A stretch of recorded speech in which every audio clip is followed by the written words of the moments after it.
Hey everybody, my name is Philip.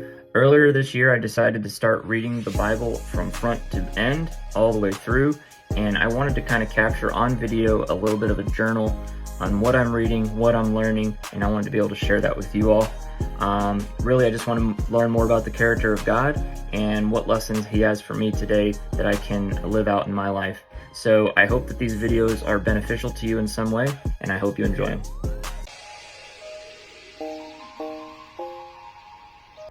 Who or what are you serving? Who's your God?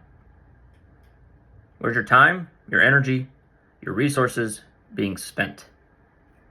That's what this chapter challenges me to today. We are in 1 Kings 18, and it's a big one. It's a big one. A big one. So strap on your boots and let's go. All right, let me try to summarize this chapter for you. If you remember from the last chapter, 1 Kings 17, Elijah had gone to King Ahab and said, King Ahab, there's not going to be any rain until I give the word. So they are in the middle of a huge drought. King Ahab and his queen Jezebel are both systematically hunting down prophets of God and killing them. So it's not safe in this time for prophets of God. It's not safe to be proclaiming that you're a prophet of God. So God tells Elijah, go tell King Ahab that I'm sending some rain soon, so get ready. Elijah says, all right, let's do it.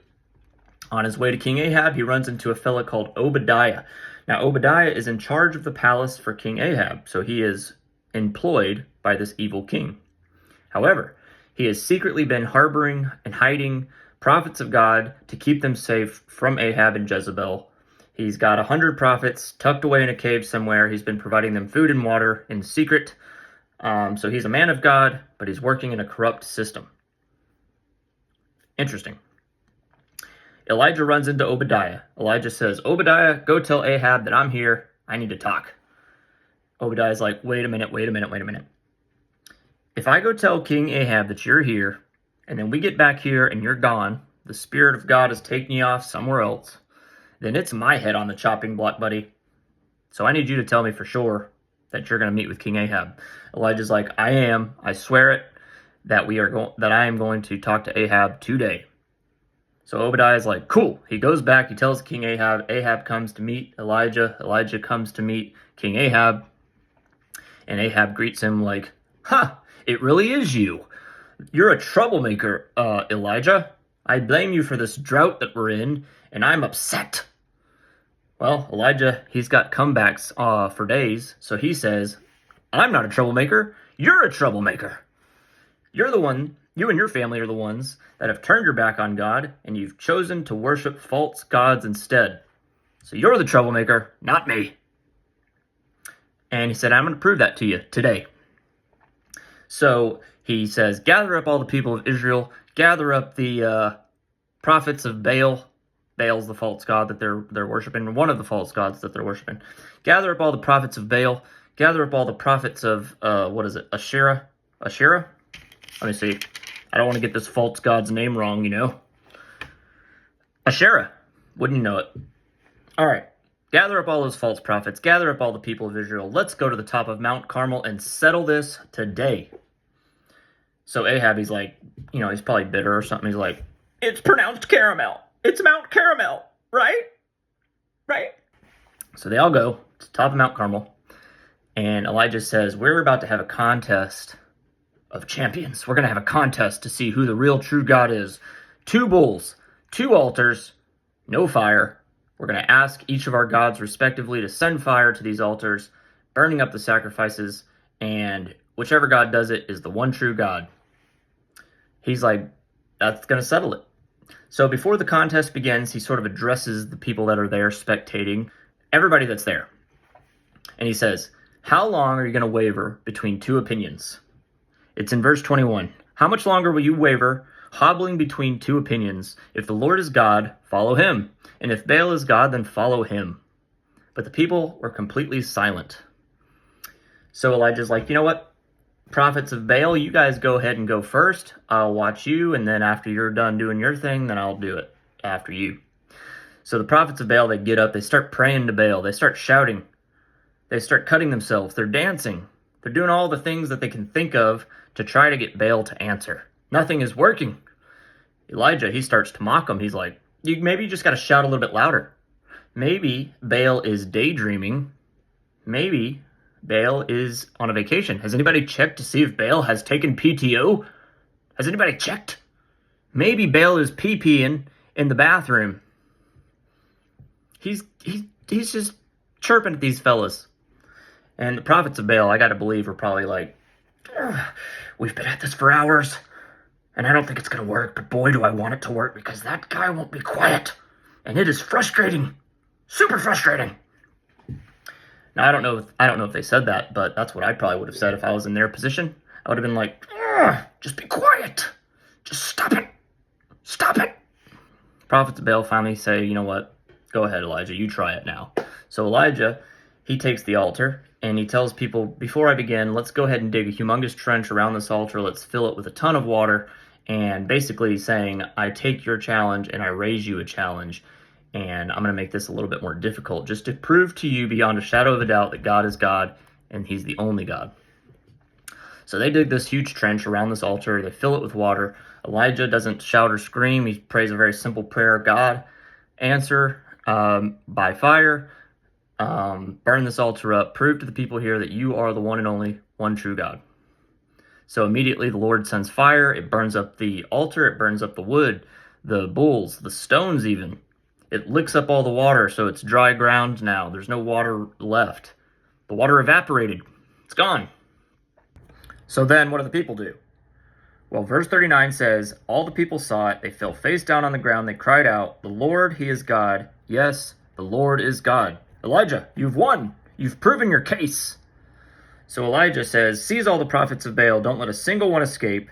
So the people seized them all, took them down to the Kishon Valley, and killed them. Harsh. So then at the end of the chapter, Elijah tells Ahab, rain's about to come. I just want to let you know that I'm going to pray to the God that we just proved was the real God, and rain's going to come.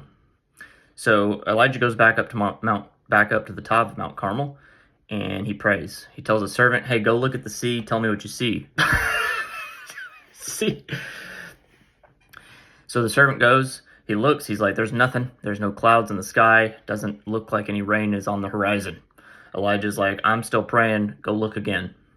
So the servant goes back. He does this 7 times. He says, go look at the sea. Go look at the sea. Go look at the sea. The servant's like, dude, I've looked at the sea, and there's nothing in the sky. So on the 7th time he goes back, he sees a cloud the size of a man's hand. A cloud this size on the horizon. Elijah's like, exactly what I was waiting for. Thank you so much, servant. You're dismissed. So then he goes to Ahab. Hey, Ahab, you're going to want to run home. You're going to want to get in your chariot and go on home because rain is coming. And if you don't hurry, the rain is going to stop you or prevent you from getting home. So Ahab's like,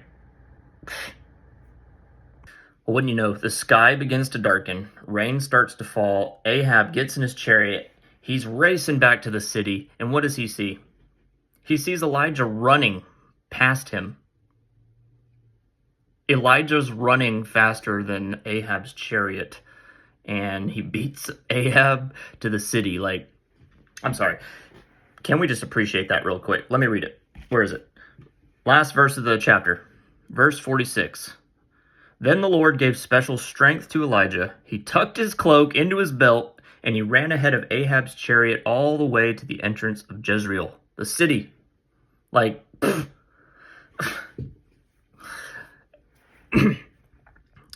Ahab has just been thoroughly embarrassed on the mountain of Carmel, Mount Carmel. He has been in front of all these people. Baal has been disproven. God has been proven as the one true God. So he's embarrassed already.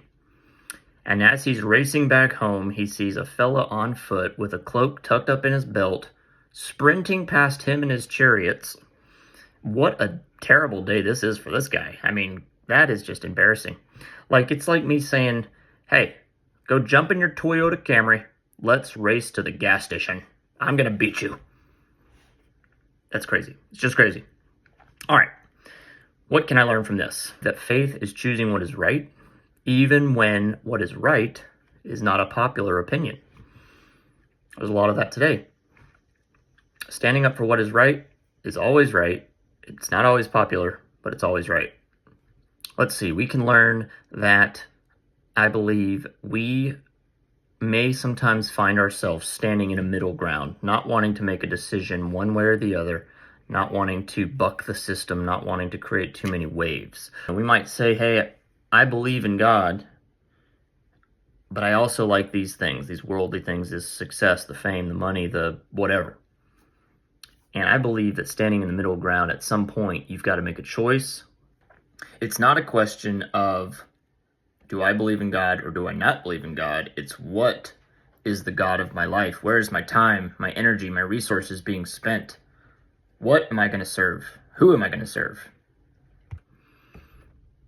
So that is an interesting challenge for me, and that hit me right in the gut, so you're welcome. You get it too.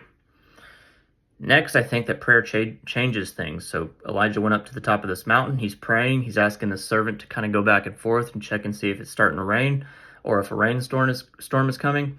And despite 6 times the servant coming to him and saying there's no rain on the horizon, Elijah continues to pray. He continues to call out to God and say, God, send the rain. And finally, his prayer changed things. His prayer was answered with this rainstorm that came. And it's just pretty cool to think about in our lives. Sometimes I pray for things that aren't answered right away. And the challenge here is to continue to pray, continue to seek after God for that circumstance or that situation that you may find yourself in. And God will show up and God will answer. Maybe not on your time, maybe not on my time, but he will show up and he will answer. So those are the things I learned today. I hope it's helpful. Won't he do it?